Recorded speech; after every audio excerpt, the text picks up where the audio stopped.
I've never leased a beat my whole life at this moment. Like, I've always been against that, but I also am trying to embrace 2018 and the new ways that certain people are doing things. There's so much online content that like these corporations are paying for beats, and even the Instagram clips like pay better than a lot of than all rappers.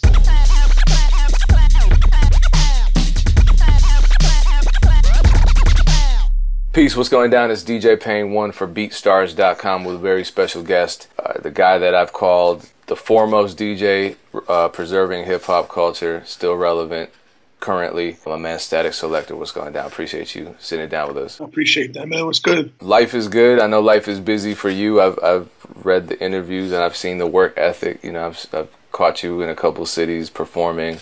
And then I know that you've just signed a deal with Roc Nation. Congratulations. You've also just joined BeatStars, so you got a lot on your plate right now. Yes, sir. Let's go back. As I understand, you started producing before you started DJing. You always put DJing first in your life, you know, which is understandable. But you've done everything from DJ for Tribe Called Quest to be featured as a DJ character on Grand Theft Auto. That's crazy. Yeah, I never DJed for Tribe, but I DJed for Q-Tips. So, like, during Rock the Bells, we would like come out and do like Q-Tip solo joints, and then Ali Shaheed would DJ for Tribe. But I toured with Tribe many times, so you know that was always an honor. Yeah, that's nuts. And then your first placement was KRS-One. So there's a lot I want to talk about. I'm trying to shave it down to just a couple questions. Firstly, would you say your position as a DJ, you know, you have extensive experience in that world, both on radio and in clubs, made you more marketable and accessible as a producer to the rappers that you've worked with?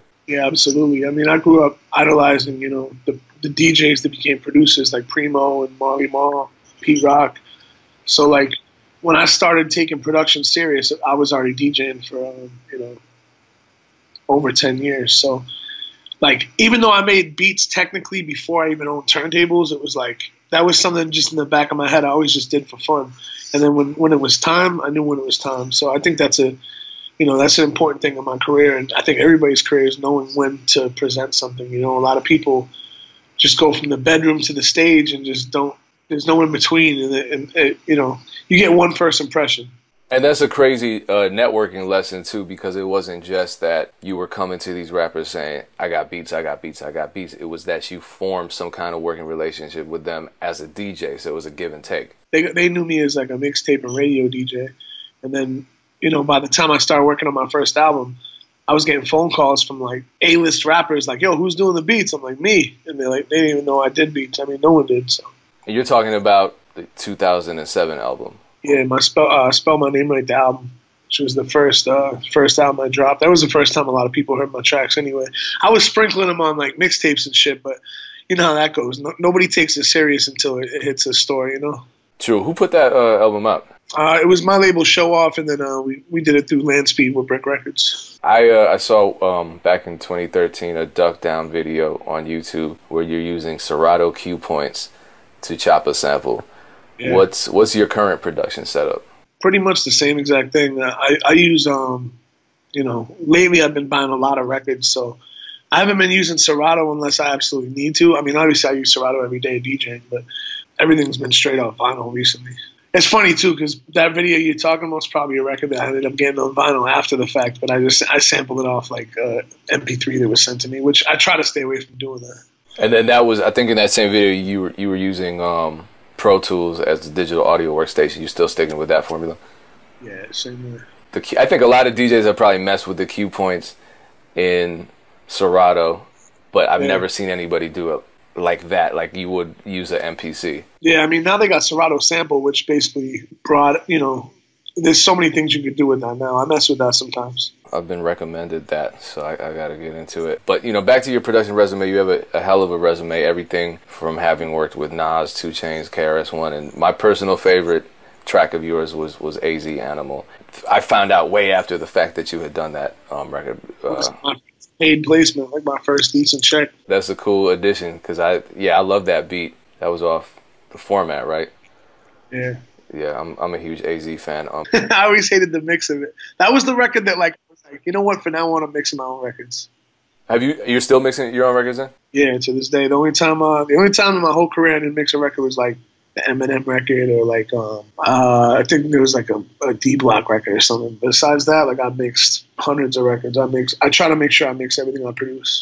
On the one hand, you have a crazy resume, but on the other hand, and I think even more importantly, you have a hell of a brand. And from the very beginning, you branded yourself as a DJ and a producer so cohesively. Would you say that that branding has been a major key in your longevity? Yeah, absolutely. It's everything put together. I mean, it's, you know, to this day, Shade 45, I've been on for like, I think 13 years now. Doing radio is always, like, I started doing radio when I was 14 years old. So it was like always a big part of my life, just growing up hearing people on the radio. But then beyond that, to me now, it's like my weekly mixtape, you know, because I'm not doing mixtapes like I used to. Nobody is really, but I used to do mixtapes every 2 weeks. Now it's like I feel like I still do a mixtape every week just because I get to showcase this kind of music. Especially in my show, it's like kind of different than anybody else's show. You know, you got certain shows on Sirius that are very underground, and then you got commercial shows. I feel like I mix both in the worlds on a fine line. But between doing radio and then producing and DJing, like, and you know, even beyond that, like A&R and people's albums, like I A&R Joey Badass album, and you know, obviously a lot of terminology stuff, and just through the years doing all that together, it goes in a blender and makes you a brand. You know what I mean? Like you can't just expect one thing to be your brand. And you linked up with Joey Badass early, and you've had a relationship with Nasty for a while too, who I just interviewed. Actually, he joined BeatStars too, so it's kind of an interesting coincidence. Brought Nasty in, like we were working on Joey's first album in my crib, and I hit him Nasty. I was like, yo, come through. And I introduced him to Joey, like, yo, this dude's an OG. He mixed a lot of, like, you know, Mobb Deep records and all these other stuff. And he came in, and him and Joey kicked it off. And now Nasty's, like, head A&R at Pro Era Records. So I'm happy for him, you know? Yeah, that was definitely a dope connection. A lot of producers, you know what I'm saying, they get placements, but very few have put out album after album and become a brand. And I read, and I don't know much about this, I read that you had a marketing background for a while. You had a company called Show Off Marketing. Yeah, so Show Off Marketing was something that I started in 2002, and we were doing like 50 Cent when he first came out, the whole campaign leading up to Get Rich or Die Trying. We did the movie Get Rich or Die Trying. We did the Reebok shoes. Basically everything G-Unit Records for years. And then we also did like Def Jam, Atlantic, Virgin, Capitol Records. Like I was getting my own accounts when I was 18, so it was like that was something we did up in Boston, and then that turned into a regional thing where we were doing all in New England. All that stuff, just like I had to get when I got out of high school, I started doing street team because I thought I was gonna move downtown Boston and just like start DJing right away, and it doesn't work like that. You gotta, you know, make a name for yourself. And everywhere I've moved, you know, between Boston and then to New York, it's like kind of got to start over a little bit. Even though when I moved to New York, it was like I already had a name in radio and in the industry that much, but it was the same thing as far as DJing clubs out here. You got to start over. It's like those relationships, they don't care about the industry connections. You gotta show and prove. We came from like the old days though, where like the street team was like so important, and going and standing on the corner and giving out CD samplers or mixtapes for hours. And then as soon as I started my label, it was like, my first album came out in 2007. That's when iTunes started to take over a little bit. And it's like you kind of got to start over with that too, because, you know, the old guerrilla marketing was dope, and now everything's digital. It's like I've seen so many different phases of the industry that now, you know, you don't even see posters up in New York anymore. It's crazy. But do you take some of that old school guerrilla marketing, you know, person to person type interaction and bring it into the digital age? Absolutely. No one can deny that your work ethic is crazy, but a lot of people don't see the work that goes behind this brand, the stuff that we're talking about. What would you say has been the most beneficial or powerful branding decision you've made in your career so far? Really just sticking to my sound, man. A lot of people abandoned that grimy East Coast sound, even like some of the bigger names doing it, to like go do EDM or go do, you know, different styles. And it's like I think my biggest marketing tool is that I'm still doing that same boom. You'd call it boom bap, you'd call it New York hip hop, whatever it is, but a lot of people abandoned it or fell back, and it's like I just stuck with it and ended up having #1 albums on the chart, like, you know, doing Joey's album or doing the Shady 15 or doing Action's album. Like there's so many things we did where like people gave up on that sound, and I just stuck to it. And to this day now you're seeing a whole new generation of kids doing it. So that was the most important thing to me. So here's another can of worms. Samples and sample clearance, they've been in the news a lot lately. and I've read some interviews where you've talked a lot about how with certain placements, labels couldn't clear the samples or they just refused to, given, you know, their budgets. But recently you've been finding some workarounds. I know you already talked about finding, you know, samples from far enough back where the copyrights expired. But you've also been working with producers who have created their own sample kits that sound vintage. Specifically, Dream Life was a BeatStars member. Actually, he's the reason, a major reason that I've really stuck with this internet marketplace. How did you start working with him and using his kits? He's real dope, man. He sent me like a random email one time, and I listened to what he sent, and I was like, oh, it's all right. Like I think I chopped up one of them, and I was like, yo, send some more stuff. And the second batch he sent was like mind-blowing. Like, it just was exactly what I was looking for, and I was in a certain phase. Shout out to my man MTK too, who like he was sending me stuff like last year, and now I'm like, a lot of my stuff, it really helps, because a lot of the stuff they're giving me like replaces the samples in a way that it's even come down to it sometimes where they'll send me something and be like, yo, I know what that is, I use that, but you flipped it, like you did it your own way. And that really changes the game, especially with these major label placements, because, like I said, a lot of producers gave up on the sound because they weren't getting their publishing, or they were getting sued, or, you know, things weren't making albums because of samples. And I've always stuck to it no matter what, even, you know, through the certain records that, you know, I got a whole album with 2 Chainz that's coming, and it's like the samples held it up completely, but we found a couple ways around it. So now it's coming, but you got to just stick to it and like stick to your sound, and guys like Dream Life and MTK help you do that, and still, you know, you don't have to worry about the sample. So that's really changed a lot. My next album's I'm excited about the sound on it. Yeah, it's dope because you can stick with that, and then, you know, there's controversy too, because it's like you got to split publishing, but it's like the difference between splitting publishing with a producer who respects that game, and you might only have to give them 15% compared to putting your fate in the label's hand. They might take everything from you. It's a no-brainer. Yeah, absolutely. Back to Dream Life and this whole internet thing. I personally, I tell this story from time to time, but I was really initially resistant to putting my beats online, even after I joined BeatStars, which was like 2 years ago. And then meeting people like Dream Life really made me a believer, just because he showed me what the possibilities were. So I got to ask you, after seeing, now that you've launched your online beat store, which looks better than mine, I got to holler at the designer. What was it that made you decide to start making your beats available for license through BeatStars? There's a couple different things. Obviously, seeing you talk about it helped out, but Dream Life had been telling me about it, and I had been so just against. I've never leased a beat in my whole life at this moment. Like, I've always been against that, and I've always been one of those guys that, you know, I value the price on an exclusive beat for myself and all that. But I also am trying to embrace 2018 and the new ways that certain people are doing things.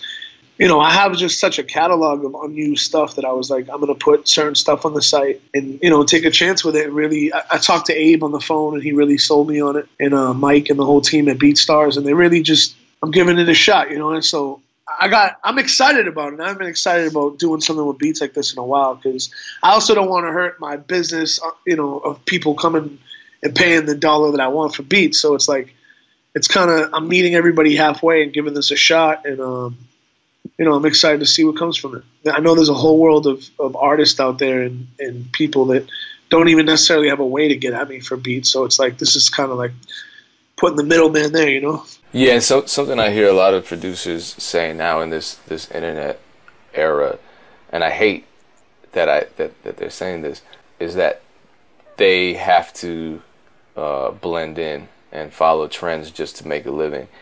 And in your NPR interview, and you just said it yourself too earlier, you gave the opposite advice, which is you have a specific sound and specific niche in hip-hop music and in the culture and the music industry as a whole.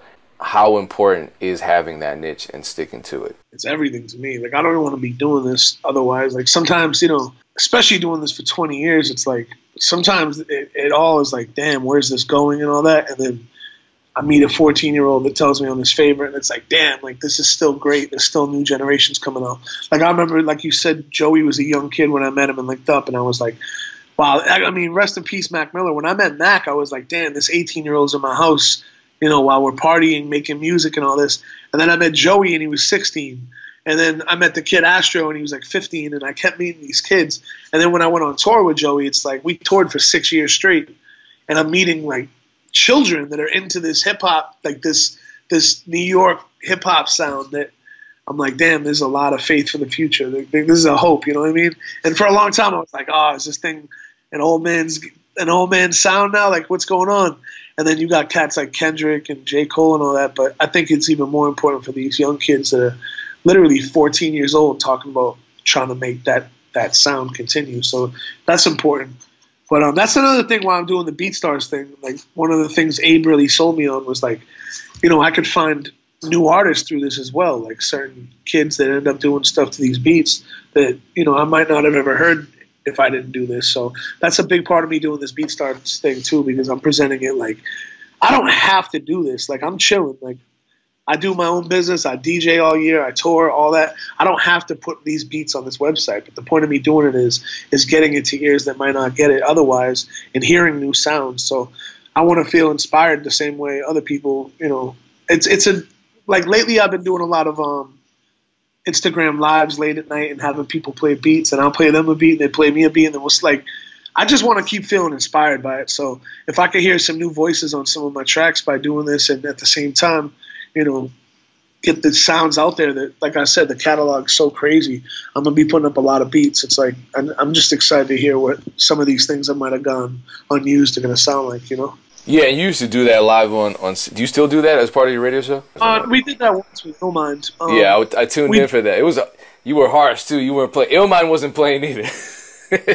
I mean, you can't, man. I keep it a buck with people. Like, yeah. I don't want someone to shut or anything, you know. So just you got to keep it a buck with people, especially when they're chasing their dream. When I was a kid, and you know, I was like 15 years old, and I thought I was nice at scratching and all that. Certain older cats were like, "Yo, you gotta learn how to do that better." And that shit makes you better. Like, I'm happy they didn't sugarcoat it, you know? Hey, look, I'm the guy that gets criticized for being bitter and this and that when I even open my mouth online about something not being up to a certain standard. So I'm with you.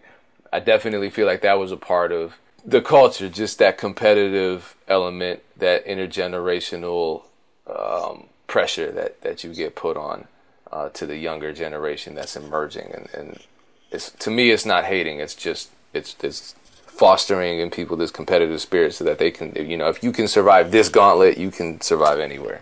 And you won't survive the industry if you can't take criticism or letdowns, period. It's like every win someone gets, they went through, you know, 50 to 100 losses to get that. So yeah, that's definitely important. And you've been a part of, I don't know how many albums or international tours. You've also been to a lot of producer events too. You know, I think we met years ago at iStandard in Chicago. Yeah. What advice can you give producers moving into 2019 to build successful brands for themselves? Just get more creative. Like, it's definitely something that in my new sound now, I've been learning a lot, like with different synths and mixing samples and original sounds and stuff and shaping sounds. I just think the technology is just so at people's fingers now, man. You can get so creative, and a lot of the newer producers have been inspiring me because at this point I could do it blindfolded, make a dope hip hop beat with a bass line and a sample and the drums. Now I'm trying to switch up the tempo and just push yourself, man. If you don't keep learning, then life gets boring. So I've just been trying to learn new stuff, you know. And to pick up on that, music technology has changed so much. It's crazy just to go from a physical 33-inch vinyl to streaming, where there's literally no physical or digital project that's tangible. And it's crazy to think what's going to happen in the future. And with the internet changing music, and with the music industry changing so much to catch up to the internet, where do you see producers 5 years from now? The whole game is ill, man, because like you used to only get the big checks if you got someone placed on a video game or a movie or something. Now it's like there's so much online content that like these corporations are paying for beats, and you know, I've been doing a lot of work with Jordan Brand and doing like even the Instagram clips like pay better than all rappers. So it's like there's so many opportunities through social media that producers can get that nobody else can get. It's crazy.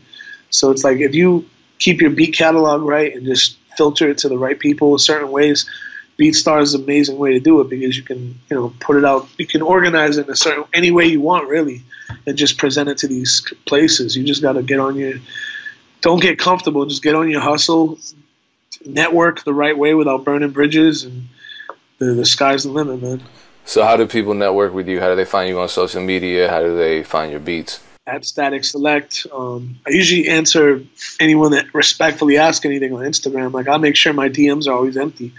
I either decline or accept, but as long as it's, you know, a mature question, I'll answer it. Some people are just like, yo, let's build. That don't work. That gets the decline. But if someone hits me and asks like a genuine question, I don't care if they ask where they can get my album or what sample I use, whatever it is, I respectfully answer it. So I'm not hard to get at. All right, once again, I appreciate you sharing all that information. Welcome to the community. Much continued success. We're waiting on that 2 Chainz album. Hopefully we get a date soon, right? The Currency album coming like next month. I got the CJ Fly album coming, executive produced by Joey. I got a lot of music's done right now, so I'm excited. Okay, so follow Statik and get those updates. Grab those albums. Once again, appreciate you, bro. Thank you for your time. Thank you for your wisdom. Peace. All right, peace, bro.